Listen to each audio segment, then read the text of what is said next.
What up mga day ones, matagal tayo hindi nakapag-voice over ng ganitong vlog. And sobrang na-miss ko yung ganitong type ng vlog ko. So medyo na late na nga tayo ng gising, alas 8 na. At syempre, pagkagising ko, naulan pa din. Ulan yung nagpatulog sa akin, ulan din yung gumising sa akin. Pero syempre, gumising tayo hindi para matulog ulit. Gumising tayo para magpakapagod. Kaya kinuha ko na tong P-bar ko at doon tayo sa baba mag-workout. Dahil dito sa kwarto ko, di ko trip mag-training dito dahil nagmumoist yung tiles. Nakakatamad. Pero kahit ganito yung panahon, kailangan pa rin natin kumilos. Kaya nga pala guys, ingat sa mga nagtatrabaho pa rin dyan kahit bumabagyo, salud sa inyo. At pagkababa ko dito, hindi naman agad ako nag-training. Siyempre, kailangan natin ng power, which is ito.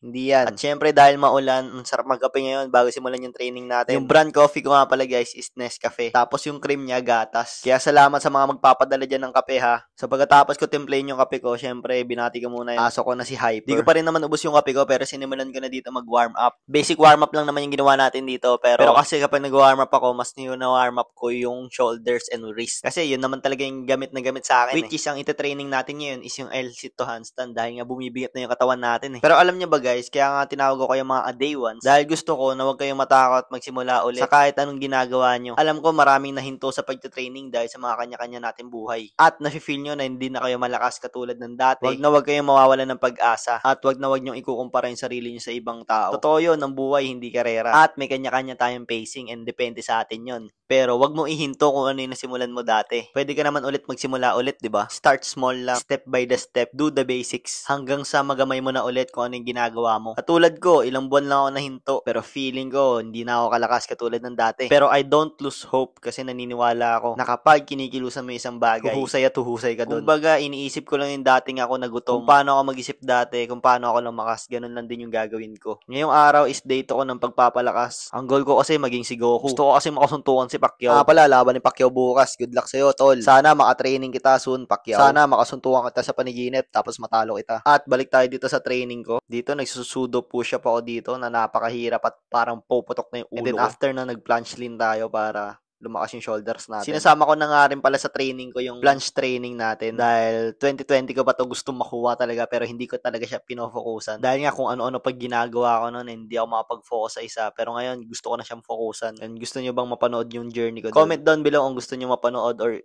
i-vlog ko yung journey ko sa planche. Tanong ko lang din, bagay ba sa akin mag-planche? Pero putik, pag nakapag-planche ako, para akong aeroplano nun, pre. So, pagkatapos natin mag-push-ups doon and mag-planche leans or planche training, syempre, kakalimutan ba natin yung handstand? Ito, dito ako malakas, guys, sa handstand. Dito ako malakas sa one arm. Diyan ako malakas. Malakas ba? Oo, talaga. Tatagos ka ba, boy? To be honest, marami akong kayang gawin, pero hindi ko na-focusan kung ano ba din dapat kong focusan. Kakapaiba-iba ko ng ginagawa and wala ko na-focusan. Nabe-burnout na ako. Tapos gusto ko na maipagsuntukan sa sarili ko dahil di mo ba alam gagawin mo? Bobo ka ba? Something like that. Pero ngayon, kailangan na natin focusan kung ano dapat focusan. Pero ang the best doon, dapat maging mabait ka lang sa sarili mo. Tanggapin mo sa sarili mo na lahat ng gagawin mo ay hindi maaaring maging perfect. Sabi nga nila, perfection kills progress. Kaya huwag ka matakot magkamali, huwag ka matakot sumubok ng mga bagay na hindi mo patatry. Huwag ka matakot mag-umpisa, huwag ka matakot bumalik sa una. Basta, huwag ka matakot. So ako nga pala si Atan na lagi nagpapaalala, huwag na huwag nyo kakalimutang alagaan ang mga sarili nyo. Atan out. Peace.